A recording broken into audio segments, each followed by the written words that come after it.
Wesh l'équipe, bon c'est reparti pour une nouvelle story time, un petit passage de ma vie qui m'a marqué et que je voulais vous parler en vidéo. Ça faisait un moment que je vous avais pas raconté de story time justement de ma vie etc. Donc je me suis dit pourquoi pas me poser ce soir justement et vous balancer directement une story time par rapport à la 8 tu vois. Puisque j'ai vu que ça vous avez beaucoup aimé les story time sur la 8. Donc je me suis dit pourquoi pas vous passer directement un passage qui m'a marqué quand j'étais plus jeune tu vois par rapport à la 8. Puisque maintenant c'est terminé tout ça, enfin bref.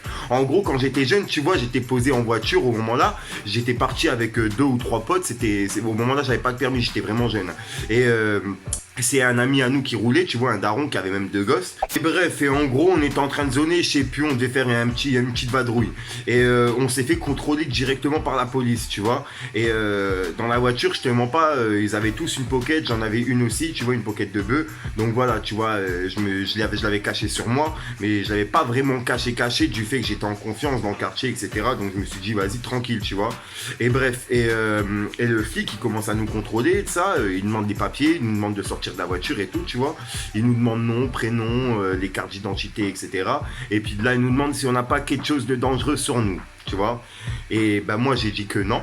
Tu vois, j'ai juste sorti, j'avais un grinder dans la poche. Ils m'ont demandé de sortir ce que j'avais dans la poche. Donc j'ai sorti ce que j'avais dans la poche. J'avais un grinder, des cartes et des délires comme ça, tu vois.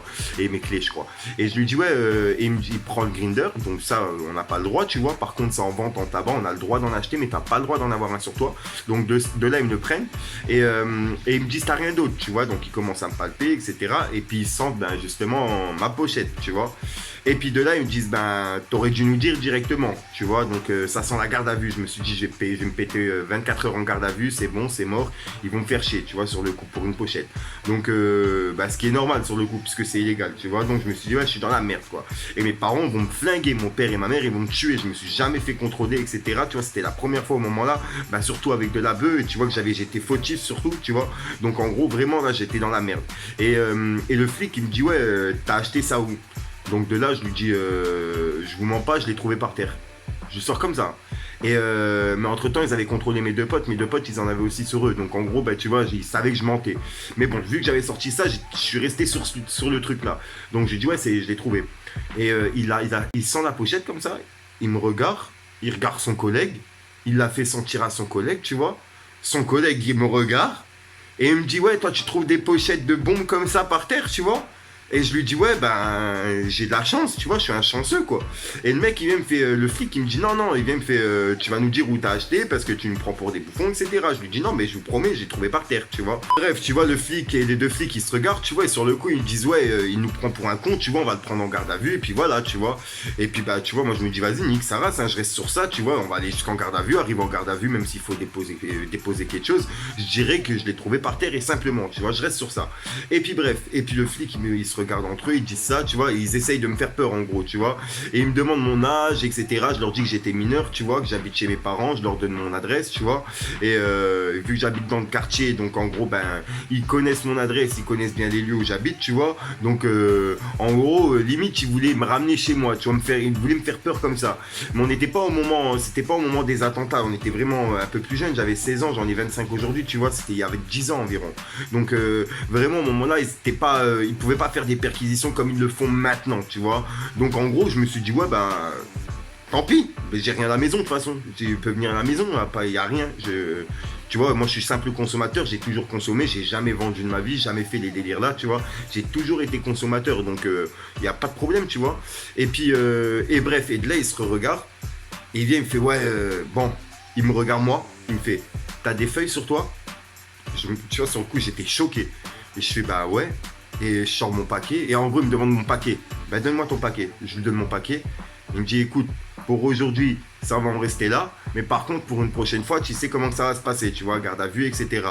Je les regarde, tu vois, sur le coup, j'étais choqué à mort. Je me suis dit, mais non, mais c'est pas possible, wesh. Comment tu me rends ma weed normalement comme ça? Normalement, tu me prends, tu me mets en garde à vue. Ou alors, tu fais, bah, je sais pas moi, mais c'est impossible que tu fais ça. Surtout les flics, tu vois. Et puis là, bah, je dis, bah, merci. Tu vois, simple. Et mes potes, ils étaient tous choqués hein, sur le coup. Hein, parce que même eux, ils avaient de la weed. Ils ont pris leur weed et ils sont partis. Simple. Ils nous ont dit bonne journée, etc. Et puis, tu vois, on avait des bouteilles avec nous en plus dans le coffre.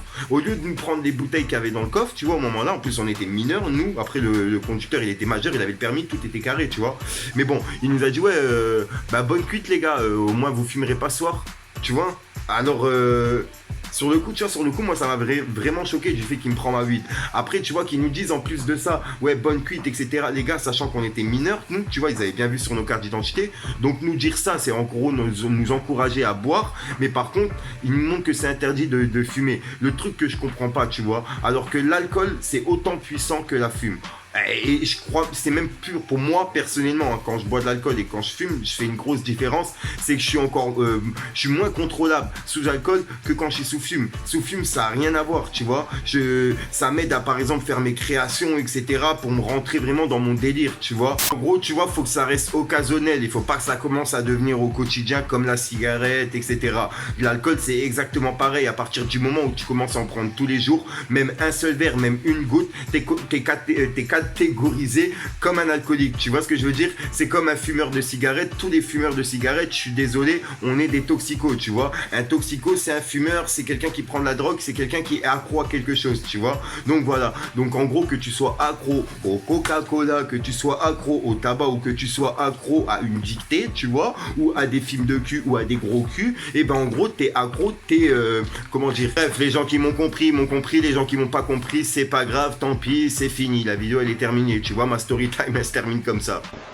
Voilà mon iglo pour la nouvelle story time de la soirée, tu vois, pour toutes les personnes qui voulaient une story time avant de dormir, bah la voici, la voilà. N'hésite pas à lâcher un petit pouce bleu pour soutien, à vérifier que t'es bien abonné à la chaîne et à activer la petite cloche de notification, parce que j'ai pas d'heure fixe pour mes vidéos. Comme tu le vois, celle-là je vais la publier tard le soir, vers 11h ou minuit, je sais pas quand j'aurai fini le petit montage, parce qu'il y aura pas beaucoup de montage vu que je parle beaucoup dans la vidéo, t'as compris le délire?